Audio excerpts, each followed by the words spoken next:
This is the Action Movie Guys podcast, bringing you action movie reviews from across the decades, plus box office numbers and insight like never before. And now, your hosts of the Action Movie Guys podcast, Alex and Nate.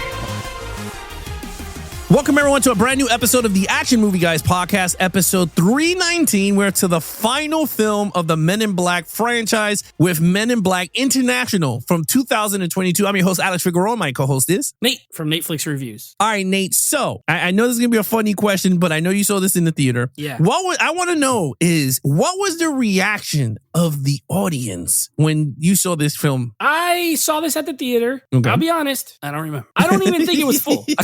I don't think it was a full theater. I saw it on my Thursday nights. No. So I've been going to movies Thursday nights for new releases for 12 or 13 years. Sometimes it's full, sometimes it's not. I don't remember this one being full, so I don't remember. I'm assuming the fact that I don't remember there being any reaction means it was quiet in there for most of the movie. When there is a big reaction, you tend to remember it. I don't remember it. So okay. I'm going to say muted. Okay. I mean, hey, it is what it is. And I would like to retract the year it came out. It wasn't 2022. It was 2019. Yeah. I want to get that straight. I don't want people. Movie. Yes, pre-COVID. So I don't want people to be like, hey, you got the year wrong. Again. So whatever box office it made pre-COVID. If it's low, low, I'll tell you right now. Can't blame Here we go. Okay, look into the financials. Budget of $110 million, which you can see it was $110 million. But that's not bad, though. At least not 250 now. Well, this is where it gets bad. Oh, okay. Worldwide of $253 million. That's good. A floppity. Not good. It had to hit at least 300 to start making some money. So 3 to 4. Yeah. Well, 111. Let's say times 3, because I say 2.5 usually, but let's just say 3. Even at 2.5, it did not. No, it didn't make money, and I don't think it did well on disc. I remember this had a steelbook and nobody bought it because it eventually went down to $10 or something. So it didn't do well, man. That's not good compared to the every other one made money. Yeah, except this one. Well, I mean, it was a lot of factors in this film why. I think it really died. I was really shocked when seeing the financials here. But again, we're going to give you guys our movie reviews, thoughts, and everything. Because I've seen this. This is my first time watching this movie, too. Just to let you guys know. So first time watch. I have some ideas of why this damn movie stunk. Okay. But with that said, Nate, what did the critics and audience have to say about the fourth Men in Black? Well, these are more interesting numbers than the box office. I'm not surprised with the box office. But I'll tell you why these are interesting. So this has the second lowest critic score in the series at 23%. I think Men in Black 2 was lower, or maybe it wasn't. Actually, I don't remember. 23, okay, which is a 44% drop from Men in Black 3. A big tumble, okay. But why this is weird is because this audience score is only 4% lower than Men in Black 3. It's a 66, so it's still fresh by audience standards. Yeah. So apparently, regular people liked it more than critics, but it's still not amazing. For me, I feel like even though 60 is fresh, if you're not 70 or over, it's not great. Yeah, I'm surprised at 66 though, to be honest. Yeah, that's interesting because Men in Black 3, I mean, look, I'm not comparing these damn movies. Yeah. But Men in Black 3 it was good. I gotta say, is up there between between the first one. I mean, I could say right now, the first one and the third one are kind of neck and neck, with the first one a little bit above it in terms of nostalgia and everything. But Men in Black 3 was really good. Knowing that the audience gave this one kind of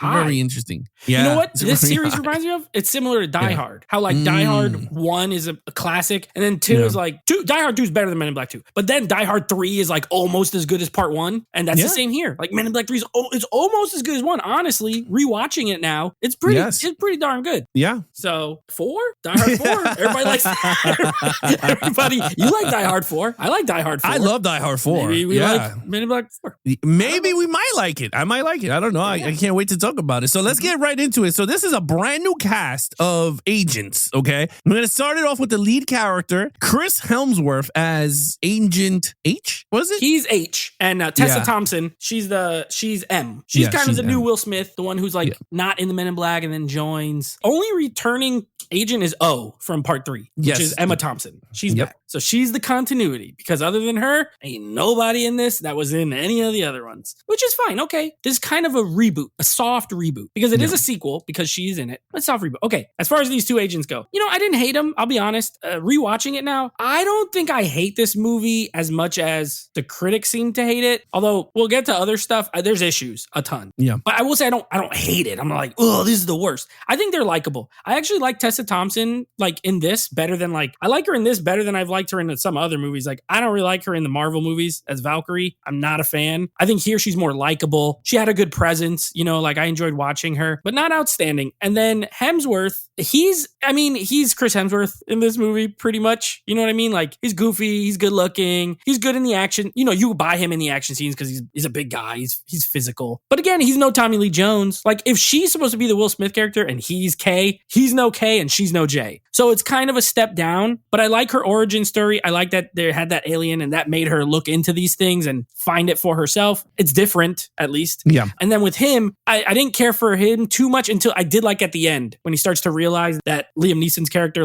wiped his brain. And I was like, oh, that's a cool little wrinkle. He's like, we came up here with our wits and our whatever. And he keeps saying it. So one little nice wrinkle, but overall I gave him a 3. I think they're okay. I don't think they're horrible, but they're nowhere near as good as Tommy Lee Jones or Will Smith. Okay. Well, I gave them a 2. They were decent. Sure. And this is why I think what worked with Men in Black 1 through 3 was the dynamics of the seriousness of K, whereas J was the goofball between the two. Now, don't get me wrong. Tommy Lee Jones has a lot of funny ass jokes, but the thing, he had that sarcastic, that dry, sarcastic humor to him. And I think that's what worked. That's like for me, like if I were to reboot Men in Black, I would take someone in the vein of Harrison Ford and then have Chris Hemsworth, or you can have the chick that played M in it, right? Like if you want to go down that route. But I can see someone like Harrison Ford take the mantle and it would be funny because he has like that old man sense of humor. Clint Eastwood. You know what I mean? Huh? Like they're all like Clint Eastwood. Yes, old and mad. Old mad, but then they have that sarcastic ring to them. So that's me right now. Where for me, Chris Hemsworth was just a goofball from the get-go. Then you have the girl, Agent M's character. I couldn't relate because she was just like more far-fetched. Like I guess she was just trying too hard. I guess that's the word I'm like trying to say. Like she's a great actress. I'm not saying she's horrible, but my thing is that it looked like these two are like, oh, finally I get to do a comedy together. Let's go over the top as much as we could on, because there was a lot of scenes that I was like, oh my God, like you're just stretching this joke over and over between the two. And I felt like Men in Black wasn't this comedic, like it. I don't know. Maybe you could answer this for me. Have you, when you saw the first 3, did Men in Black have like that like comedic tone to it? Like I feel like it was just more of a Men in Black 3? Well, 3 it was more dramatic, but I mean like 1 and 2. 1 was funny. Yeah, 1 I think, but it's a different style of humor. Yeah. That's the thing. This is a very modern movie. This is a very 2019, 2020, 2021 style of movie where it's funny, but it's not that funny. You know what I mean? Yeah.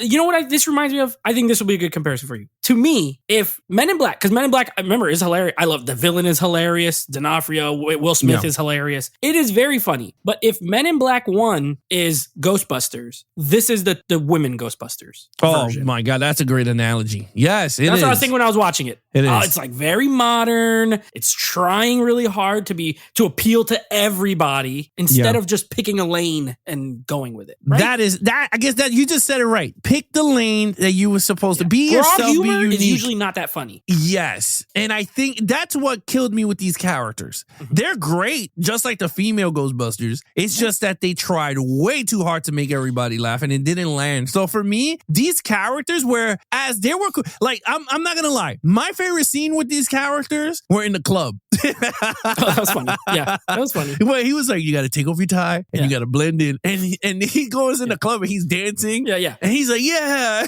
When they're meeting like, with that one guy, guy. Yes, Yeah. when they meet him with the dude, and that's like his close friend or He's whatever. dancing. She's like, I think he wants to fornicate with me. Yeah, he's like humping the air. Yeah, like that was I funny. thought it was funny. I was like, you know what, like that. I was like, but then it just started to go down the line where he, like Chris Hemsworth became like, he became Kevin from Ghostbusters. You're right. Yeah, he yeah, became that character, like this dumb He just didn't turn evil. character. That's the only difference. Yeah, so okay, I agree with that, but I gave him a 2. Sure. For the characters, not for the actors portraying them, but I thought they were decent for the film. Okay, main villain is Leslie Nielsen, slash his clone or So- whoever the hell he was. He was All a right. bug guy. Yeah, Another Liam one. Neeson, The Hive. He's The Hive, yes. He's Agent, what was his, H or T or Huh? something? I He don't was T. remember. Agent T. Yeah. Okay, I love Liam Neeson. Big fan. We've done a bunch of his movies right here. Bunch of dad movies. Bunch of dad movies. I love me some Liam Neeson dad movies. And don't worry, guys, we still got Taken coming up down the line. We still got more. But Yeah, more this is dads. not the role for him. This is not the role for him. I'm cool with Liam Neeson as a villain. Don't get me wrong. I love when people who are always good guys play bad guys. I do. But this movie has a very classic villain problem because there's 900 villains in this movie. First, you think it's going to be the pop locking twins who go to the club and dance and shaking around doing the electric boogaloo. Yeah. You know, like, and those guys are dancers. They're not even really actors. They were in the Step Up movies, by the way. I've seen them. Oh, okay. Yeah, they're twins and they dance. They're French. They're good dancers, great dancers. But that's really, they were hired for that scene in the club to show that they could dance. Because other than that, they turn invisible and they're trying to get this thing. You think they're going to be the main villain the whole movie. And then we get Rebecca Ferguson. She's so hot. Love Oh, her. she is hot in this movie. She's so hot. Even She's with that 3 wig. arms, I don't care.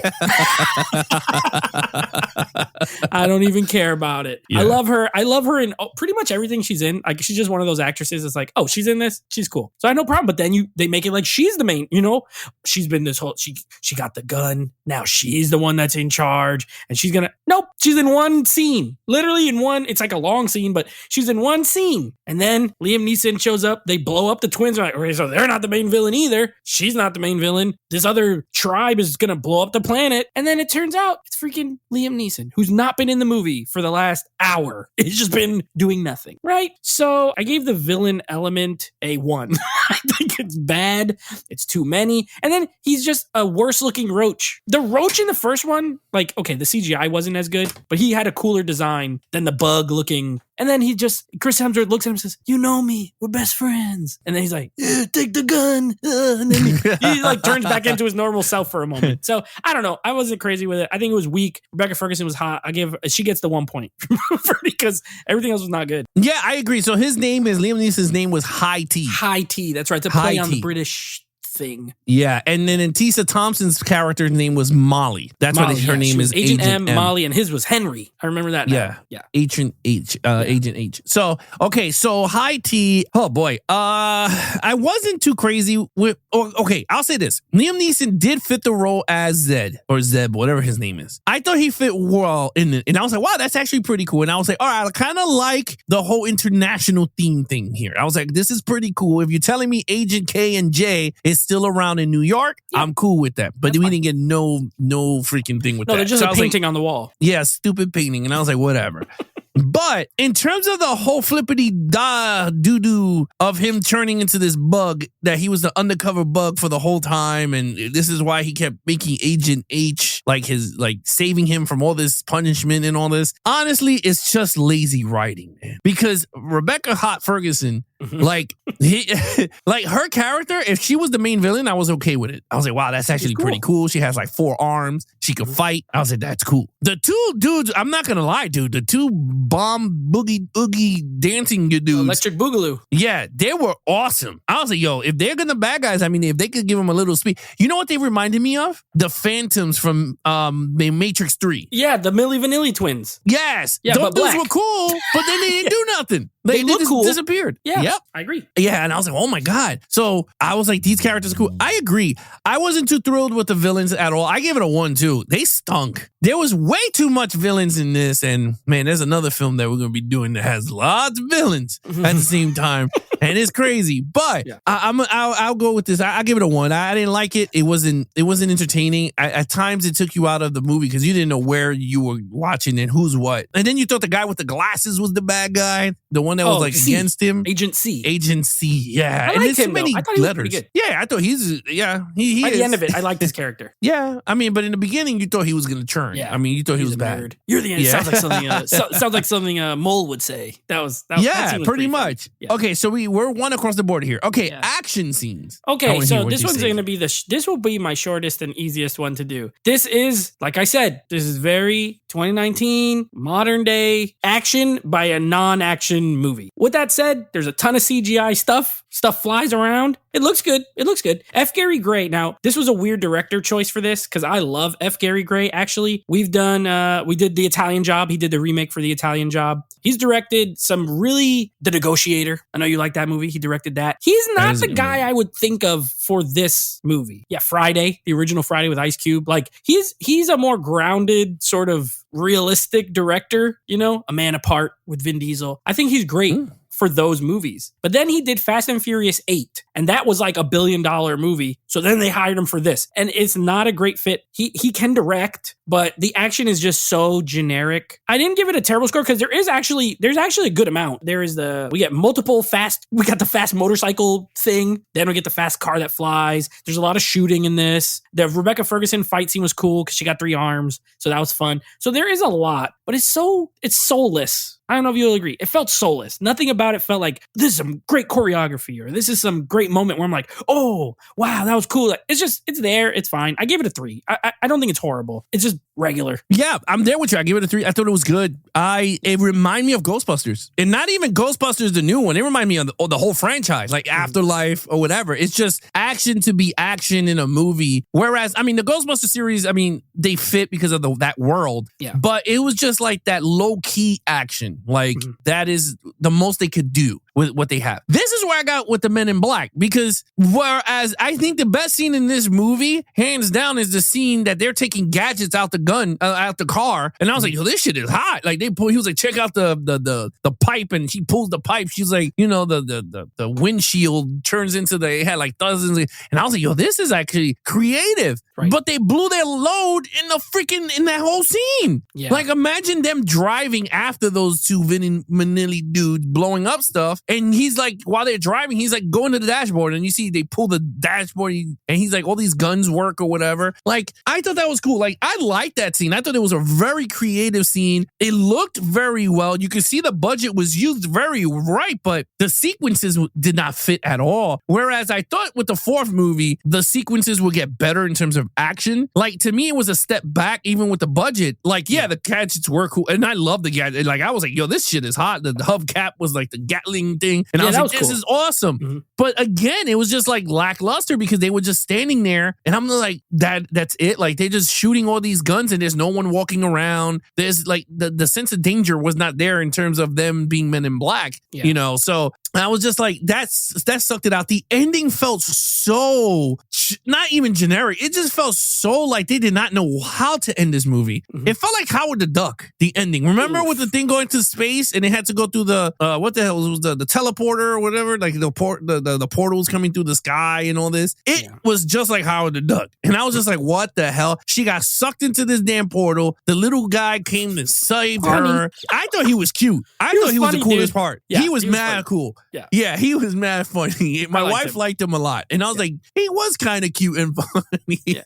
Yeah. But, at the end of it, did it hit in a lot of spots with the action? The answer is no. Like, I didn't, there was not much memorable scenes except the gun coming out of the cars. I mean, the car and all the guns coming out of it. And that's the most memorable other than that. And then the Lexus was kind of high at the end. The flying Lexus was dope. But push the red button. Other than that, that's pretty much it. 3 across the board here. Oh, man. Storyline. Okay, so maybe this is where I don't know. Oh, by the way, Pawnee, he's funny. He had the part that made me laugh the most was him when they're on the mountain and he's like, oh, so your name's Molly, and then he's like, my name's Horatio, and she's like, no way. He's like, no, it's Henry, and then the Pawnee just goes, I'm Steve. Yeah, he's like, I thought you didn't have any. He's like, I don't, but I just didn't want to be left out or whatever. Like, it made me laugh that he named himself Steve. Okay, so here's where I don't think this is a 1 storyline, because to me a 1 storyline, it's got to be like tragically bad. This is not, but it ain't good. It's not good. I gave it a 2. It's a little convoluted. One thing the Men in Black movies are not, the other ones, is convoluted. They're easy to follow. This one tried to get a little too cute with the secret villain. There's a mole. We got to find out who it is. And then we have red herrings. And then we have 19 fake villains. And then we have, and then a lot of, you know me, I hate convenient crap. They go to this island, just so happens to be the little thing that came in her room when she was a kid. And now he's the bodyguard. And she said some klaku taku, whatever she said. And all of a sudden he's he remembers who she is from 20 years ago. And she's like, what does that mean? He's like, I will kill whoever you want. Oh, how convenient. So stuff like that is like, it made me roll my eyes. But on one hand, I'm like, at least they tried to do something a little different. It just didn't work. So A for effort. And for me, an A for effort is worth a 2 instead of a 1, but it's not good. It's not a good storyline. It's the least interesting of all of them. And as far as the script goes, like we said, it's the least funny out of all. All the other ones were funnier. Well, 2 was not. I hated 2 also. This is equal to 2 for me. Like, I think it's just as stupid. 2 was stupid. This one, at least it tried something different, but it failed. 2. Yeah, because when you said that, I'm trying to think. I'm like, what was the plot for 2? You don't even remember 2 because that's how bad it is. Yeah, that's why I'm like, wait a minute. It's unmemorable. Yeah, that's what Rosario Dawson's in that one. Yeah, right? and the stupid woman that's made out of vines or something. That's right. The GQ model or whatever. The Victoria's Secret. Yeah. Okay. So in terms of the storyline, I do agree with you in this. I do feel like this movie had potential, and I'm not lying, dude. I was watching the movie and I was like, you know what?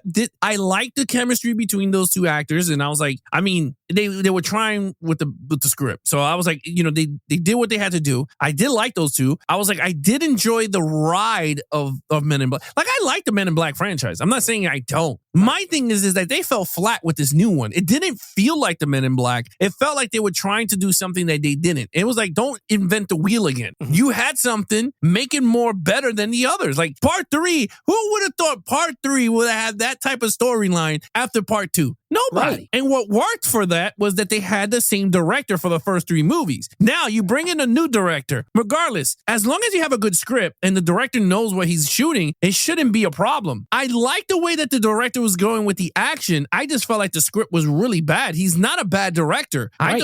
I think he did Men in Black really well. It's just the way the script was written. And in terms of the storyline, it was another, and this is a word that you've been using for the past few weeks, it's another gobbledygook of a whole a whole them looking for some type of item to save the world. Chase the MacGuffin. Like we gotta get the item. Yeah. The MacGuffin. Yes. And that's the thing. It's like another MacGuffin. And I'm like, yo, can you make a movie without a MacGuffin? Like, stop MacGuffining movies. Like, don't MacGuffin me, man. Don't MacGuffin me. Yeah. And I'm starting to notice that with these Men in Blacks. Each Men in Black movie had a MacGuffin. Yeah, all of them. Yeah, you had the Orion's belt, which is the damn galaxy on Orion. Then the second one was a Rosario Dawson was the damn kind of MacGuffin. Yeah. Yes. And then the third one was the defense system for the Earth, which was a MacGuffin thing that has to go on top of a rocket. And now we had a MacGuffin that was a little pebble that turned into like this deadly weapon that could kill. The biggest gun that blasts to destroy a planet. Yes. And that was another MacGuffin. So it's like 4 MacGuffins. Like, you could tell a Men in Black story without MacGuffins. And I think, is it a franchise? Well, I'll say it overall. But look, again, I gave it a 2 for decent. I enjoyed it for what it was. I'm not shitting you. I enjoyed it for what it was. Is this a movie that I will gravitate to? Absolutely not. But I don't think it's that super duper horrible of a film. I think it's a decent movie. I just don't think it's as better than part 2, to be really honest with you. So I give it a 2. You gave it a 2 overall. Yeah, that's what I was trying to say at the top. I don't think this is a terrible movie. Like, I when I watch it, I don't think, wow. Well, this is only my second time watching it. But even the first time, I didn't walk out and be like, oh my God, that was just horrible. Like, what a waste of my life. I do not think so. I just don't think it's great. And I think it's part of a series that has way better entries. For me, I would say it's as good or better than 2. I think 2 is my least favorite. Now in this rewatch, that one's horrible. It's like 88 minutes.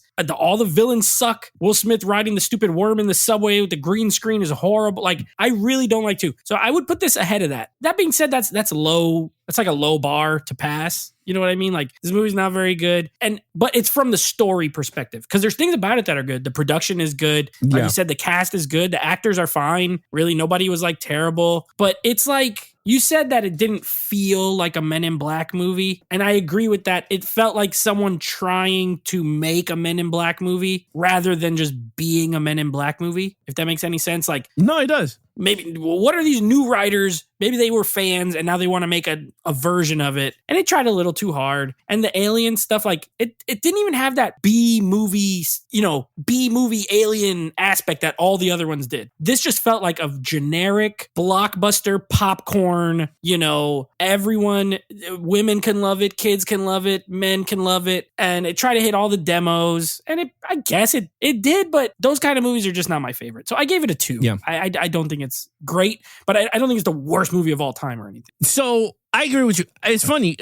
I thought we were not going to hit. I hit a 1 on this overall. Oh, okay. And the reason it's not because it's a bad movie, whereas my decents are like 2. Yeah. My only thing is that rewatchable is the reason why I giving this a 1 overall. Oh, that's It's fair. not a rewatchable movie. It's not one of those that I go, oh, I want to see part 4. I want to see one. Like what people don't understand, like I do enjoy watching modern takes of the franchise. Mm-hmm. It's just if it's bad, well, not bad, if it's decent or below, I'm not gravitating to it. Like I'd rather see Men in Black 3, Men in Black 1 way better than if I wanted to see International. Now, International, I wanted to like International. I thought it should have been better than what it was. I think they had, I think it was the most, I think the film was like a missed opportunity to become great. And I think that's what it is. I agree with you. Was it fanboys that took over the project and went, wow, we could do this, and this to it? And I think they fucked it up because, like I was telling my wife, it wasn't as horrible of a movie. I love the aspect of the international world, like the John Wicks when he goes to like London and beats people's asses. It takes away from New York, which is okay. It's cool to take it away to a different location, makes it, a fresh breath air into the franchise. But how do you utilize it? I don't think they utilized it well. Mm-hmm. I think it was just a missed opportunity with this franchise. And I wish they could go back and hire the writers for 3 and introduce these characters and do it in a better way than what we got. I mean, from this movie, it made it seem like anyone could be a Men in Black if I saw them and find them and say, I want to believe and I want to get rid of my life. Okay, you're a Men in Black. It's like, what? Like, to me, it just felt very, they did not know how to get these characters together. That's still just a lazy thing. Like, I don't know. But that's just me. But I don't think this movie's as bad as it is. I wouldn't buy it. I never did. I didn't own it. I wouldn't buy it. Yeah, I watched it on Hulu. 1, 2, and 3, and that's it. Yeah, like if it comes in a pack, I would be like, fine, it is what it is. But I wouldn't generally go out and go, oh, I want to see and I want to buy International for like $40 or whatever. Like, no, I don't know. It's just weird. But anyway, overall, look, it's just a missed opportunity, and it sucks because I wish that I think this franchise will come back again. I'm not saying it's dead in the water. People might think it's dead in the water because of International. I don't think it does. If Will Smith comes back as the Zed of the Men in Black and they get a newer cast and is centric, or the K. What if he's the K with a younger partner? Yeah, or he now can be getting on his nerves, and he's like, "Oh my gosh, this kid is annoying." Yeah. Oh, how about you do Tommy Lee Jones as Zed? He's the head of MIB, and then Will Smith is now the K, and then he has to look for his partner, and it's like a resolving door. See, it's kind of like a soft remake of Part 1. There you go, and you still have the original characters. It's just that they're new and they got promoted. Exactly. Yeah. I'd like that. We should have been writers. See, that's how we work. But anyway, so there you have it. So we got 1 for me and you gave it a 2. Yeah. What's your total points? 11. It's not very high. I know 11 out of 25 is low. It's a weak film. I don't own it. I didn't buy it. I had to watch it on Hulu. Yeah. But it's one of those movies like, if it was on TV and I stopped on it for a couple minutes, like I wouldn't be mad. I just don't want to ever like put it on again. So 11. I gave it a 9. That was lower. It's funny. I give you all this fucking praise and I gave it a 9. It's pretty good. You know what? I was into it. 9. but the thing is like it's due to the it's the way we break it down. I mean, yes, I gave it a 9, but I really wanted to like the movie. I thought the movie wasn't like as bad, but I think they could have did something with it. Hey, and again, I hope this is not it. There's movies that I had to give there's movies that I wanted to give a 25 and I had to give like a 21 because I had to give something a 1. Like there's no villain in it. So I got to give it a 1. But it's great. This is their reverse. Like, it's okay, but I had to give it a bad score because it had a lot of bad stuff. Yeah, like I said, I hope this is not the end of Men in Black, but I think they're going to be back around again with better writers and take another stab at it. It's a known property, so you never know. Yeah. So anyway, other than that, Nate, what is coming up next on the podcast? So very exciting. This week we start, this month we are doing Cops. I'm going to call it Cops and Robbers Week because some of these movies have to do with robbers. Some of them just have to do with cops. We're going to call it Cops and Robbers Month. We're going to be kicking that off with a little movie called 999. And then next week, we're starting a new franchise, baby. We came to the end of one and now we're at a new one. Now, this is going to be an interesting one because this is like more similar to James Bond because this is not like each movie has nothing to do that much with the one before it. This is a series of movies. We're going to be doing the Jack Ryan films. Now, if you don't know what those are. Finally. Yeah, we're going to be doing some Hunt for Red October with Alec Baldwin as Jack Ryan. Patriot Games, Clear and Present Danger with Harrison Ford as Jack Ryan. Classics. Sum of All Fears with Ben Affleck as Jack Ryan. People are sleeping on that one. And then people are sleeping on that one. Morgan Freeman. And then Jack Ryan, Shadow Recruit with Chris Pine as Jack Ryan. So we're going to be doing all 5 of them. And next week, we will have a guest for that first episode. He's been here before. You know him. You love him. Evan from Pop Culture 33. He's going to be joining us for that Hunt for Red October. So that's what we got coming up next week. And the crazy thing is, I think Evan reads the books. So he's going to come. Oh, he's going to be annoying. He's coming prepared. Yeah, he reads the books. He reads the Tom Clancy books. His hair was brown. I guarantee you, write this down on your notebook on your computer. I guarantee you, he's going to go, Alec Baldwin had to be the most true to the books out of all of them.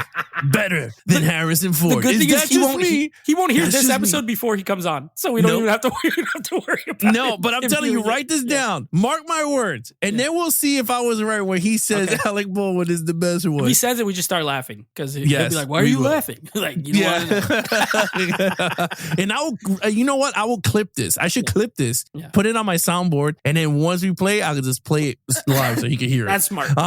That would be fun. Okay, so with that said, guys, if you guys want to follow us on our social media accounts, please follow Nate over on Instagram. Him and his friends go live every other Monday at 9 p.m. Eastern on Instagram at Netflix Reviews. Check out the podcast with him and his friends called Netflix Movie Reviews, anywhere you listen to your podcast from.